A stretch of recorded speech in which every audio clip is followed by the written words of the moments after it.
Hello, welcome back to my channel. My name is Deb from DG Reads, and I'm really excited to kick off my vlog for TBR Harvest. TBR Harvest is a fantastic readathon brought to us by Leandra at the TBR Zero, and it's one that I had a lot of fun participating in last year, and I was really excited when I saw she was bringing it back. This has a lot of options for different ways you can play and a lot of ways to customize it to make it work for you. And I love the creativity that Leandra puts into this. I wish I could participate in all the ways this month, but I'm definitely committing to playing the Pumpkin Patch game. This is a board game style where you roll and you get prompts and you can go multiple different directions, so you can kind of pick and choose a little bit, but there's also hard modes. There's a ability to collect ghosties and cats as you go along the way. So there's various ways you can do this. I know I didn't commit initially to hard mode, and I might not do the slightly more complicated options. I'm definitely not necessarily going to be able to collect all the cats and ghosts, but we'll see how things go. Now, the complicated part of this, and it's really not complicated, is you have to make a decision on where to start on the board. And honestly, this morning, I couldn't figure out where I wanted to start or what I wanted to start reading. So one of the options on the board is to pick a spot that requires you to pick a book with a pole pick. Again, this is one of those things you can ignore the colors of the pumpkins or you can go with the colors of the pumpkins. And this time I'm going to go ahead and pay attention to the pumpkins that require a pole pick because then I have less decision making to do. So I decided to start on the spot on the board that is a series pick. And I put up a poll on my Instagram this morning to give some emojis to let people pick which book I'm going to be starting with. So I have one more book for a different vlog to finish up before I really embark on this one, but at whatever point I'm ready to start reading, we'll see what those poll results are and go from there. Kylie's in play mode. She's chasing a ball around and playing fetch with herself. So if there's noise, that's what that is. I don't have most of the books that I put onto my poll in front of me, so I'm not going to be able to hold that up. Sorry, but I will tell you what they are. I put on a jaguar-ish emoji for The Vanishing Kind by Alice Henderson. This is in her Alex Carter series where we have the main character investigating things surrounding some particular animal, and for this one it is jaguars. I put on the little lying emoji for the next in the Pretty Little Liars series. I put the rabbit emoji for What Stalks the Deep, which is the latest in the Sworn Soldier series by T. Kingfisher. And then I put the vampire for Shadow Kiss, which is the next book that I need to read for Vampire Academy because I am one of the co-hosts for the Vampire Academy read-along that is happening. If you would like to join us, I will link that below. I think this vlog is going up before our next live show, which is on October 18th, although I don't remember offhand and it depends on how far I get really. So we'll see about that. But the read-along is hosted by Sandra at Got a Thing for Things. It is a fun, turn off your brain candy kind of series read for me, and I'm having a lot of fun with it. But I have 2 books to read before the next live show, and that is in less than 2 weeks, so I should get going on that. So those are the 4 options that I put on the poll. We'll see what's winning by the end of it. I unfortunately have to go to work today. It is a Monday morning as I am talking to you, and that means there's work to be done. So I will check in with you later on once I've figured out my book and get started on it. Well, the results of my poll over on Bookstagram were pretty definitely in favor of the vampire emoji, and that book was Shadow Kiss by Rochelle Mead. This is the next book in the Vampire Academy series. It's the next book in the Vampire Academy read-along that we're doing with Sandra at Got a Thing for Things, and one that I definitely needed to get to in the near future. And I'm happy to report that I actually binge read the entire thing today, so I am ready for my next roll. I'm not going to share a lot of thoughts on this because there will be a whole live show, which may or may not be before or after this vlog goes up. I keep rearranging my schedule this month, so I'm not entirely sure. But this is a reread for me for the majority of the series, and it's one that's just a good time. Is it classically, fantastically great literature? No, I wouldn't say so. But it is a good time. It's a nostalgia read as something that I have read before. It's kind of its era. It's an older YA fantasy, paranormal fantasy, romance with with vampires, and I enjoy it. It has its issues. There are certainly things to discuss about it, so it's great for a live show. And beyond that, I had a good time with this one. Obviously, I binged it within like a day or so, so that's a good sign. These books keep getting longer, so eventually I'm going to get to one where I probably can't do it all in one day, but we'll see.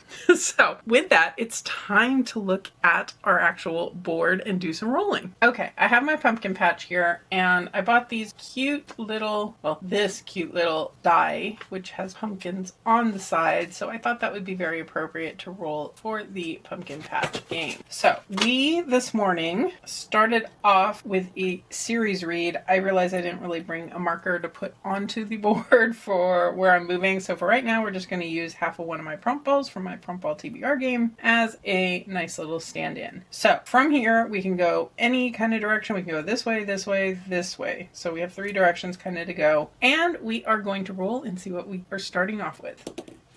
2. Okay, so we could go to treat yourself, which is always a good option, but I don't know that I'm going anywhere in particular to treat myself. Although maybe there's actually something I've been wanting, potentially. Let's see, I could do a hobby break. I could probably come around this corner over here and go cozy or creepy, or a TBR book that I've harvested elsewhere.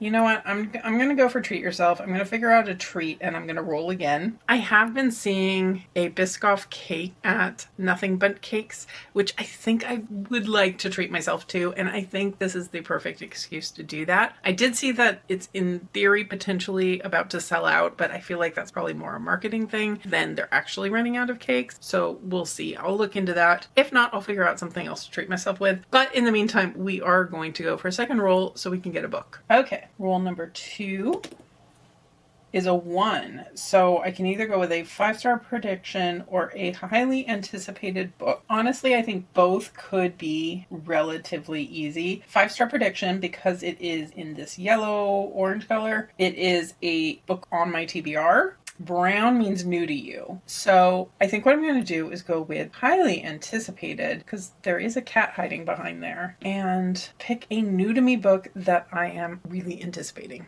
Okay, so our second roll got me to highly anticipated and a new to me book. And for this one, I'm going to go with an ARC that I received. It's coming out fairly soon, so I really should be picking it up. And it's one that I recently received, and that is Olivia Blake's Girl Dinner. This one, I was really lucky to get to go to attend a kind of launch type event at Sunny's Bookshop in Los Angeles, and I was able to pick up a copy of the ARC while I was at that event. It was a lot of fun. I got to meet some other book people and meet the author and had a good time. I have my official Girl Dinner bookmark here, and I am really, really excited for this one. I know it's a school setting, and I think that feels perfectly fall-ish to me. I know there are mothers and daughters, maybe a sorority type setting. There's something dark underneath. It's a thriller. I don't know too many details going into this one, but I am super, super hyped to read this one. So I think it's the perfect pick for this stop on the board. So I have this gifted copy, of course, from Tor. I do also have the audiobook from Macmillan Audio. So I'm set up for success to hopefully be able to get some reading in tonight. I'm about to reheat some dinner and settle in, do some reading. And also I've got the audiobook so I can take it along on my commute tomorrow and hopefully make good progress on this one pretty quickly.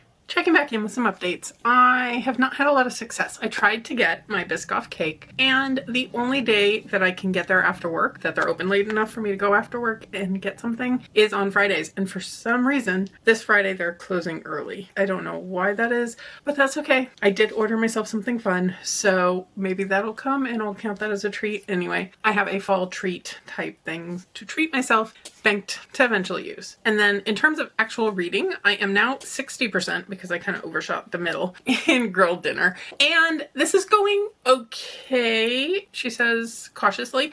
I think I went in with wrong expectations here. I knew it was mothers and daughters. I knew there was a sorority. I think I was thinking it was going to be mothers and daughters in a sorority. No, it is a mother who's our main character initially, and she has an 18-month-old baby, and her part of the book is very much about motherhood and the impacts of being pregnant and giving birth and the marriage and the undue extra work, the unbalanced work that is put on the mother, not on the father, and the father not being as involved as the mother. And these are not the things that I necessarily want in a book. I think they are extremely valuable discussions, and there's a lot in here that I can really appreciate, and I think it's valuable conversations. It's just not what I look for personally in a thriller. That said, I think the writing is good. It's really approachable. It's easy to get into. The initial main character, Sloane, is going through a lot with being a mom, with the daughter being difficult, with going back to work as the book is opening, and she has been a professor. She's found herself kind of being a mom more than a teacher in recent days, but she's putting her daughter into childcare. She's going back to work. She's kind of looking for her new normal, and her job is coming in second to her husband's job and those types of things. We find her being tapped to help with this sorority, and then that's where we wind up with Nina, who's one of the people rushing this sorority, and she's our second main character POV that we're getting in here. And she's the one getting involved with the sorority, and there's something about the sorority that is unsettling, and that's where my interest more so lies, is this group of women and everything that's going on there. It seems so picture perfect. They're eating these fancy festive meals together every week. They are experiencing things, and Nina's recognizing that something doesn't seem quite normal there. There are things she's picking out that seem unusual, like statistically abnormal, that this many people would have this going on with them, whatever that may be. I don't want to get into too many details.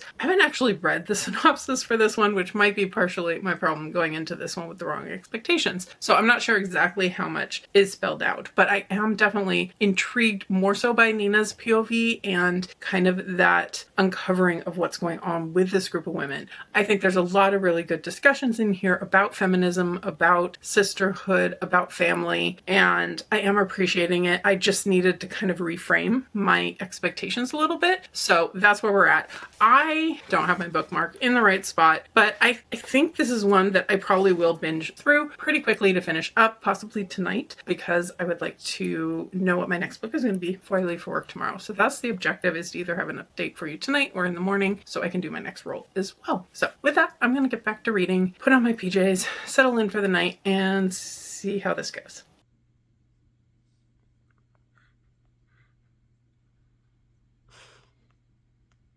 Okay, it's later the same evening. I have now finished up Girl Dinner, and I have some mixed thoughts on it. I think this drove home a lot of concepts and ideas and thought-provoking things, and I think this would lead to a lot of really interesting discussion. I've seen this called a thriller, I've seen this called a horror, and I personally wouldn't really link it into either genre. I think it has an element that people think of as part of horror, and it is a horrible concept. A lot of the reviews are saying what this is. The synopsis doesn't. I think it's implied, but I don't want to go so far as to say anything, because going in without knowing, as I did, I think worked better, but I think it's out there. So I've seen this on lists of books that contain this element, so I don't think it's a big secret. But anyway, I'm just going to leave it there. I think that element makes a lot of people think of horror, and to me, that alone doesn't make it into a horror book. For me, a horror book needs to have more tension or fear or something along those lines, and in here, it's more about thought and women's rights and women's clearly wrongs and things like that. Sloane's husband is despicable. He deserves many bad things happening to him. I think in general in here, the men are not coming across well with the story. That's kind of intentional. We're looking at women, we're looking at women's roles in the world and how they are underappreciated and overworked and everything else. Men are given advantages that women don't get. And I think all of those discussions are definitely strong in here. The motherhood aspect of Sloane's POV just wasn't a click for me personally. And I think that's going to resonate differently with different people.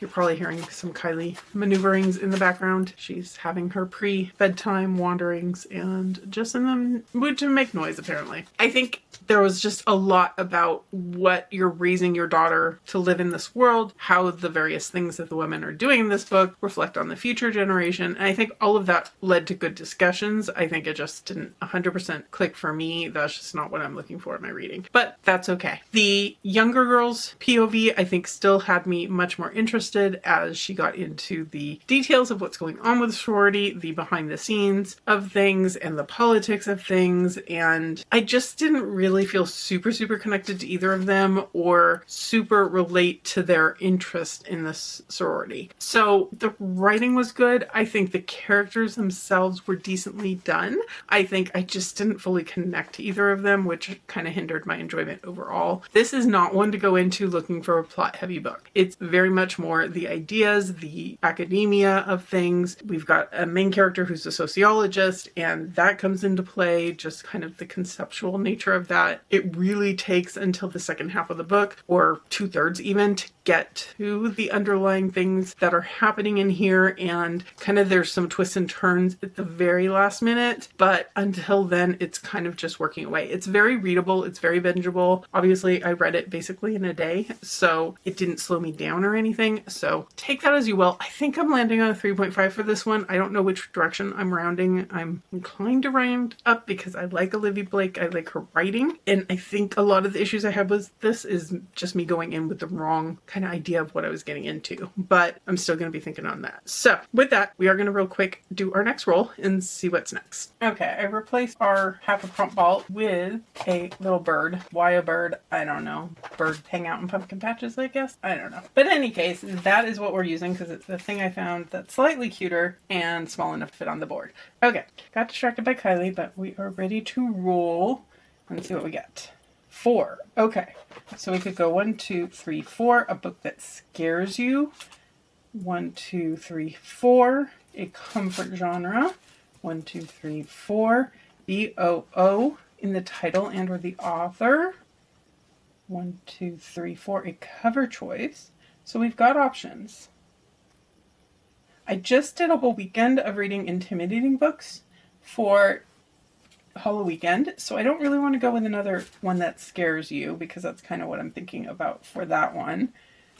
So I'm thinking either cover choice or boo in the title and or author. Those are always fun, doing the scavenger hunt for letters. So let's see what I can find and I will be right back. This one is for a book on my TBR, and a cover choice would be a seasonal read of some sort. And I do have some of those as well. So let's see what I find. Okay, I took myself on a scavenger hunt to find books on my TBR where I could spell B-O-O. And B is a hard letter, apparently. But I actually found a couple of options, and the one I think I'm going to go with is actually a short story collection, and that's Good and Evil, and Other Stories by Samantha Schweblin, translated by Megan McDowell. And I've got the B in Schweblin and the O-O in Good, and that spells boo. This is a translated story collection. It just came out at the end of September, I believe, or mid-September, and this is a gifted copy I have from Knopf. It says it's an uncanny, captivating masterpiece, 6 lucid, strange, and supple stories to lure us into the shadows so that we may confront the monsters of everyday life ourselves. Since this is a story collection, and I don't tend to like to just sit and binge an entire collection in one sitting, I think what I'm going to do is do a second roll so we can get a novel as well. So let's see what else we get. All right, so I put my bird over here on Boo, and that did give me a little ghosty friend over in the corner here. So we've got that there. Let us see what our next roll is. 4 again. So we can go 1, 2, 3, 4, comfort genre. 1, 2, 3, 4, back to highly anticipated. 1, 2, 3, 4. We could do a poll pick that I harvest elsewhere.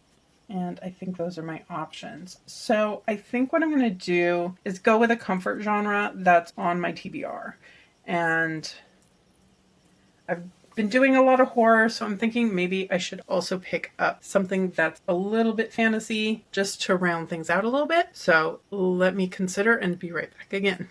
Okay, I kind of knew what I wanted, and this actually would have worked for Highly Anticipated also, but it is on my TBR for this month and on my shelves, and it is a fantasy, and it's coming out soon. This is a gifted copy I received from Tor for Red City by Marie Lu. This is a fantasy release. It's her adult debut. It's coming out in, I want to say mid-October. I need to solidify that date in my brain. I don't think it actually says on here, but I believe it's October 14th, if I'm not mistaken. I don't know too much about this one. It's set in an alternate Los Angeles. It's an author I really enjoyed in the past for her YA writing, so I'm super excited to check out her adult debut. So I've got a novel to make some fantasy in, and a short story collection, which I'm not entirely sure. I think it could be horror, it could not be, I could be mistaken. It implies darkness and monstrousness, but I will find out. Hello again, vlog. I am back. I finally have an update. I am around the 45% mark into Red City by Marie Lu. This is one I've been highly anticipating because it is an author I've really enjoyed in the past for their YA books. This is their first adult book. I started this last week, made it like 8% in, had to put it down for Halloweekend, realized yesterday after I finished Halloweekend a little bit early that I could pick this back up, and I needed to restart it because my brain was just not processing what I had read the first time when I had only read so little at the beginning of the book. So with that, I am now 45% of the way through, and I'm enjoying my time with this one. It does start out feeling very YA because we are following our main characters when they are very young. We have Ari, who is a young man who gets sent away by his family, basically sold off by his family to go to this alchemy school. And then we also have Sam, whose mother is very anti-alchemy, and she has developed her own interest in this and gets sucked into that world on her own.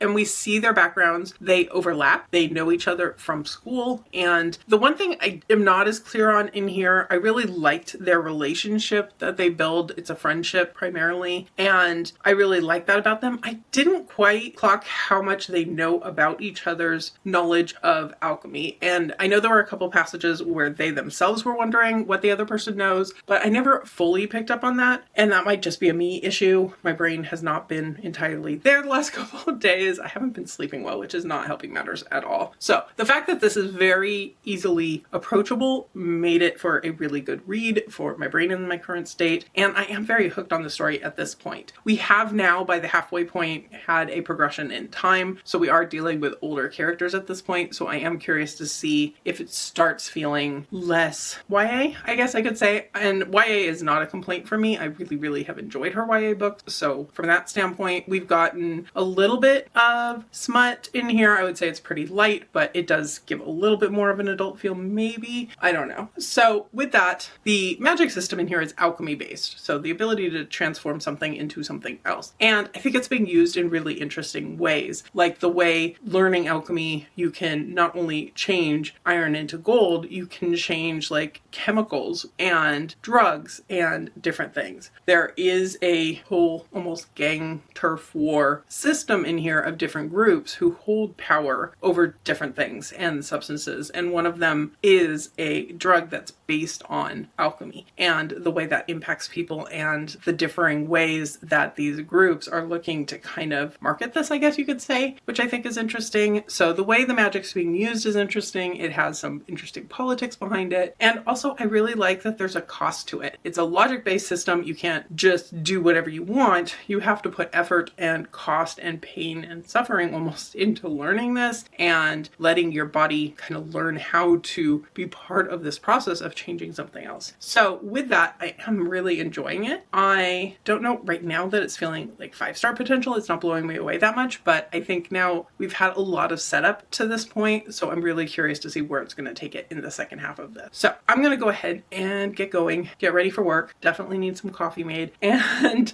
go ahead and continue listening to this one on audio during my commute probably today. I think between that and crocheting, I am hoping maybe I can finish this up tonight and then be able to pick another book. And then just really briefly, I'm not going to go into detail on it. I just want to say that I am making progress on Good and Evil and Other Stories by Samantha Schweblin. This is the story collection that I also picked to read alongside my main book this week. And I am generally enjoying this. I think the author writes some really interesting stories. They're not necessarily as haunting as I maybe expected expected. It did talk about the monsters of life being ourselves, and I can see that being the central theme in here, the way relationships have a focus. And the one that probably stands out to my mind the most so far is about a father and son relationship. As a baby, the son, while under his father's care, swallowed a battery, and that caused him to have a lot of damage. He can't talk. And so finding a relationship in that, and the things that the father believes about what has happened to his son. And it's more about the relationships and the trauma between them than the actual trauma that happened to the child. So this, I think, is really well written. I'm glad that I'm kind of pacing myself with these stories. I think I have one or two more if I'm remembering correctly, but I am looking forward to continuing on in this as well. I did manage to get a copy from PRH Audio of this one also, so I am reading it in multiple formats. So with that, I talked more than I meant to. We will go ahead and wrap up this update here and be back for another one later.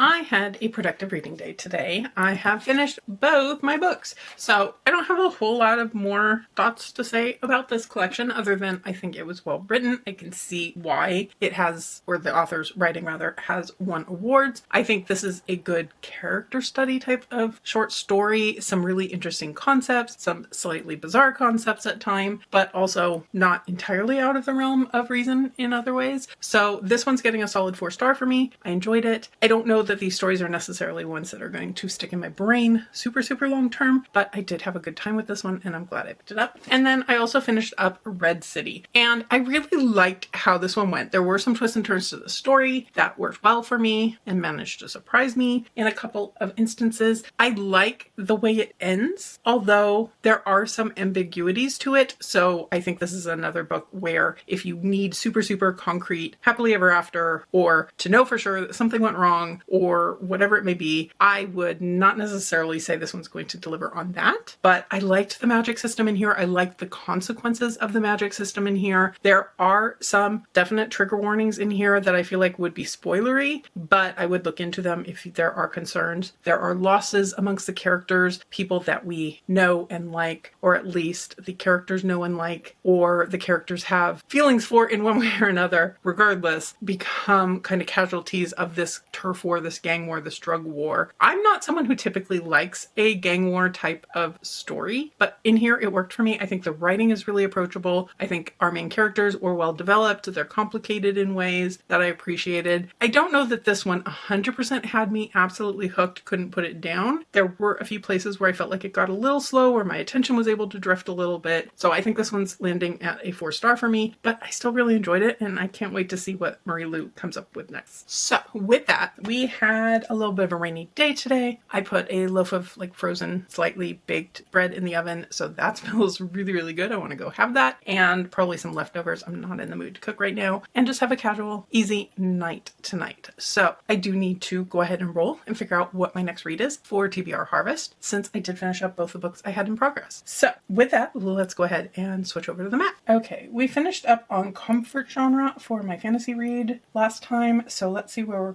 heading off to next. That is a 5. So again, we have lots of options, I think. So let's see. Again, treat yourself, although that was a challenge last time to find something to treat myself with. So maybe not. Hot or cold, which is new to me in the brown color. Read 51% of the book at night. It is nighttime, so that could work out quite well. And again, that, except for that's a pole pick color, and I don't think I could necessarily do a poll quick enough to be able to read it tonight. New book on your radar. That's on my TBR. That's a potential too. And if I go that way, it's hot or cold again. So I have a lot of options.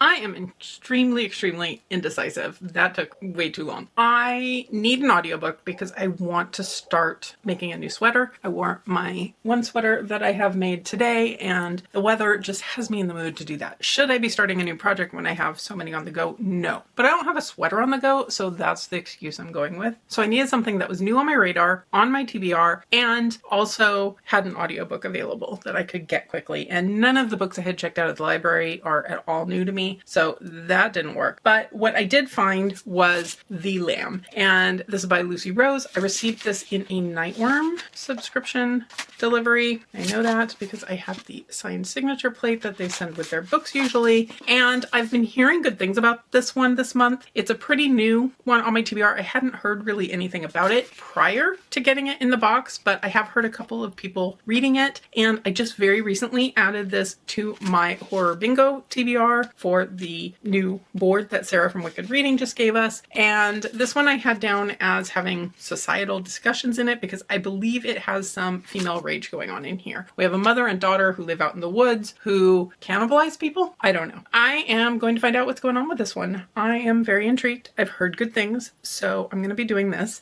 This is relatively short though, and I'm thinking I will be able to get at least through half of it tonight, if not all of it, and then I'll probably need to start something else tomorrow. So we are going to do one more roll. Okay, so I have my little bird. I'm going to move him down here to Nude on Your Radar because that's where we're at currently.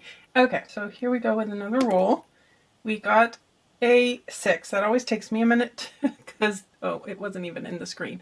But the way the pumpkins are positioned, I keep wanting to say that's a 5, but it is indeed a 6. So that leaves me with 1, 2, 3, 4, 5, 6. Another series read.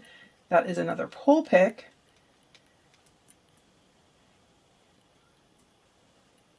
Hobby break or scenic reading, which I think it's just reading outside. I have to double check myself.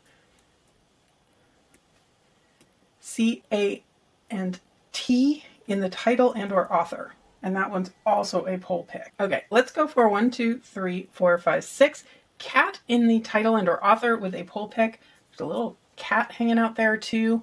I am going to take some time, figure out some books, and add them to a poll, and I will be back with what the poll is and what the results are when I can, because my bread is dinging, it's ready, and I'm ready to go have dinner. So I'm going to take some time to do this, and next time I'm back with you, I will provide you with an update. Good morning. I have had a nice cozy morning this morning with Kylie. My first meeting of the day happens closer to my house than it does to the office, so that means I was able to stay home a little later this morning, and now I'm just going to be catching up on some emails and stuff before I have to leave. So that's been really good. I've had my coffee. I got up early still, did some crochet, snuggled with Kylie on my lap while I was doing that, and it's been a very nice morning. But now I have to actually start moving. But in the meantime, I did spend a lot of time working on reading the final book I need for this coming weekend's live show for Vampire Academy. But aside from that, I did also make it halfway into The Lamb, and I'm not entirely sure how I'm feeling about this one so far. It's different than what I kind of expected going into it. It's very blatant from the very beginning that this is a story about cannibals, and they are talking about body parts and cooking them and how they find their victims who wander by their kind of remote house. But it's all being narrated by the daughter, and I'm not entirely sure how old she is. She's school age in some way or another, but I think she's also kind of coming across a little immature in some ways because she's so isolated and she's being raised by this mother who's obviously not quote unquote normal, but also she's in some ways more knowledgeable because she sees her mother doing everything she does, her affairs, her killing, her everything, and the mom's very open about all this stuff going on in some ways. So it's very interesting in that regard. And then we do get a third character. It's not just the mom and daughter. There's a third character who gets introduced very early on in here and just kind of comes in. And it's a little weird. Like, why is she there? She's heard stories of people going missing in these woods, but she's there and she just jumps into the action with them. And I'm not quite sure I'm necessarily liking the fact that we don't know why she's there or what her motivations are. There's a romantic entanglement happening between the mom and this woman, and I don't know why. I think it's hitting the same issues I have with Insta love. It's Insta obsession with each other that's not necessarily clicking for me. The other thing I didn't expect or realize, I think it may even be in the synopsis, is that the narrator, who, like I mentioned, is school age, she's actually going to school. And that comes into play because she has her own obsessions with some of her classmates, or one classmate in particular, and that ties back to these quote-unquote strays that her mother has deemed worthy of eating rather than helping and letting them live and so forth. So I'm intrigued. It's a very very easy audiobook to listen and multitask to, so I'm enjoying in that regard. I'm really not sure where the plot of this is going. The fact that there are some things that are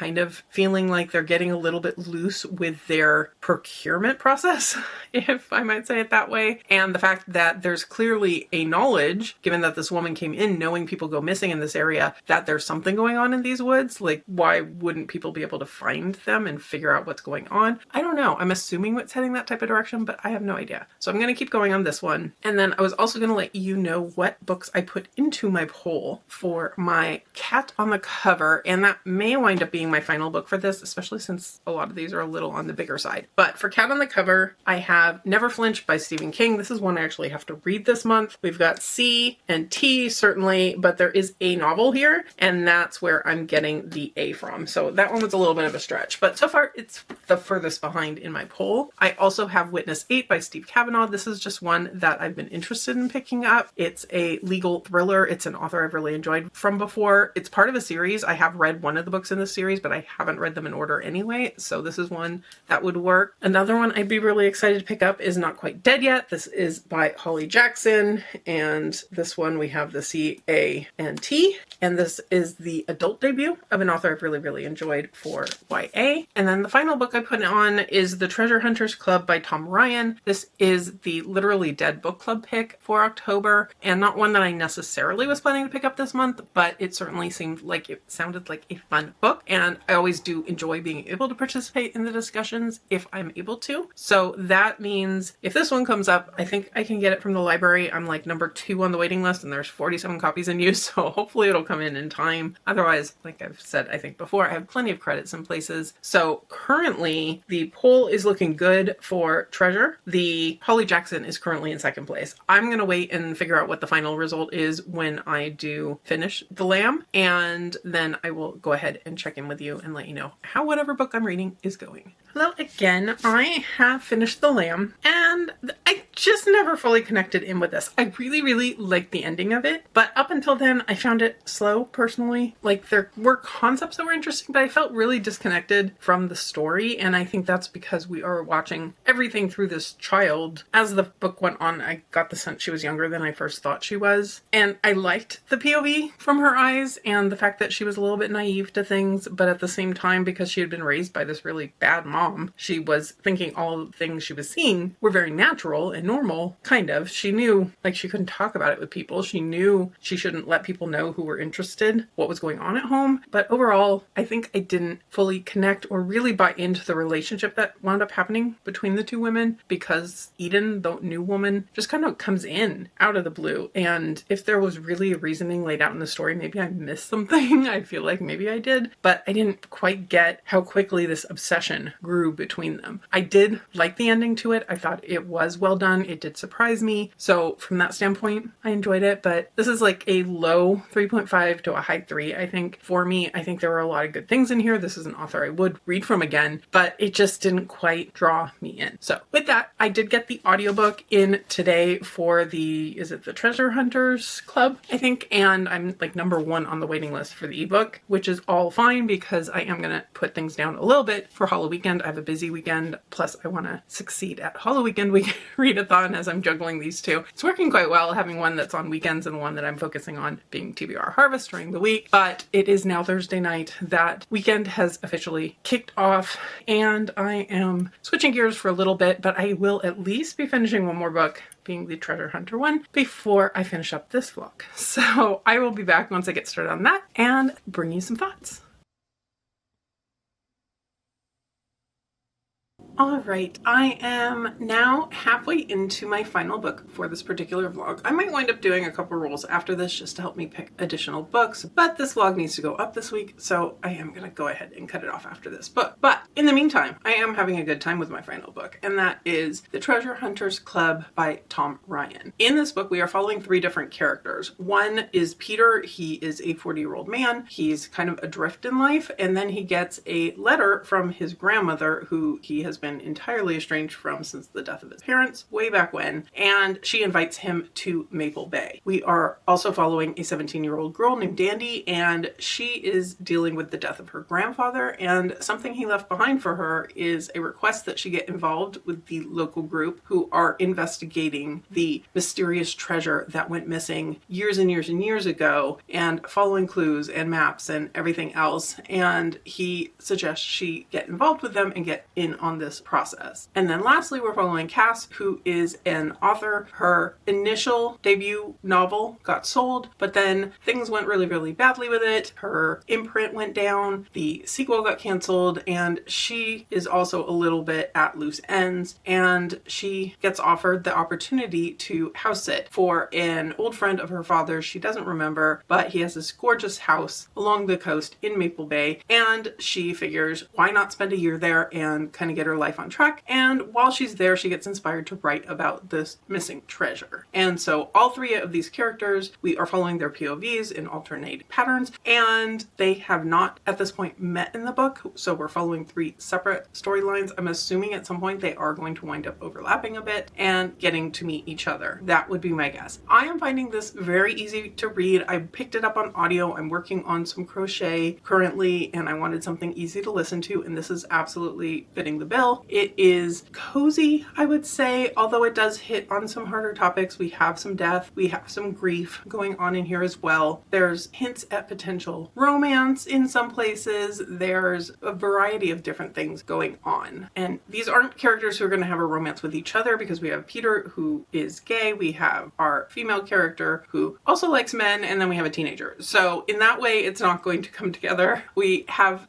the starts of them beginning to meet, the two adult characters anyway, and I'm liking the friendships we're getting in here, the small town feelings we're getting in here, and I'm just interested to see where this mystery is going to go. We're also getting flashback chapters through the form of a journal that was found, and that is giving some history of the previous treasure hunters and their involvement with the treasure that was left behind by pirates and their own search for it and what resulted from that. So I think it's working really well for me. I think the blend of perspectives, the journal entries, everything is actually coming together quite nicely. Sometimes journal entries can be a bit much for me in a book if it gets too heavy into the past, and that's not happening here. So I am finding it very interesting, and I'm eager to keep going. So I will let you know once I finish. All right, I have finished the Treasure Hunters Club, and I really enjoyed myself with this. I think I didn't feel wowed by it for the most part. It did manage to surprise me with a few things toward the end, which I really, really enjoyed. And I liked kind of the overall idea of this, the multi-generational treasure hunt that was going on, and the way the current people were looking for things with clues from the past and the different generations tying together. We get a couple different layers of the mystery to it, and I kind of like how the ending came about. I think in the end, it is one that I liked. I do have a few questions, a few things I would almost want to go back and like reread parts to see what I missed. And I think that will make it a really interesting discussion book when the Literally Dead Book Club does their live show for this one. So I definitely want to tune in for that whenever that winds up being. I think it's going to be at the beginning of November, but I could be wrong. In any case, I think I'm landing on a 3.5 to a 4 for this one. I think this is definitely an author I would read from again. I think I liked the characters. I liked that it kind of had a couple of red herrings that definitely threw me. It had some characters making bad choices, but in kind of understandable ways, like you get why they did what they did. And I think there were some things that were a little bit maybe overly neat in the end. Some definite villain exposition scenes that are not my favorite thing, where you find out who's to blame for something and they go off and tell you their entire list of misdeeds and how it happened and how they did it. That's not always my favorite thing because it just feels very movie villain monologue-y, but I didn't mind it too much in here because I was interested to hear how things came about. So in the end, I did enjoy this one. I'm glad that the poll and this game got me to pick this one up sooner rather than later. with that finished, I do think I am still going to finish this up here. I do want to get to some things on my TBR this month that didn't neatly fit into one of the readathons exactly this month. So I think that's what I'm going to do, is take a little bit of a break this week and do that before the next Halloweekend starts. So with that, thank you so much for tuning in. Let me know in the comments below, have you been participating in TBR Harvest? If so, which of the various ways of participating have you been doing? What's been your favorite read for it, your favorite prompt for it? I would love to hear all of the things. Thank you so much to Leandra for putting together this really fantastic readathon. I have had a blast playing with the Pumpkin Patch game and picking books, spur of the moment, but having lots of options with the Pumpkin Patch, adding some complications to things. So it's been a load of fun. I feel like it's only appropriate to say, if you made it this far and you don't have anything to comment, a pumpkin emoji would let me know you are here in a very appropriate way. If you could hit that like button below, I would surely appreciate it, and subscribe if you're interested in more of my readathon participation, more of my book thoughts, and more of my bookish content in general. But for now, I'll leave you here and see you real soon in a new video.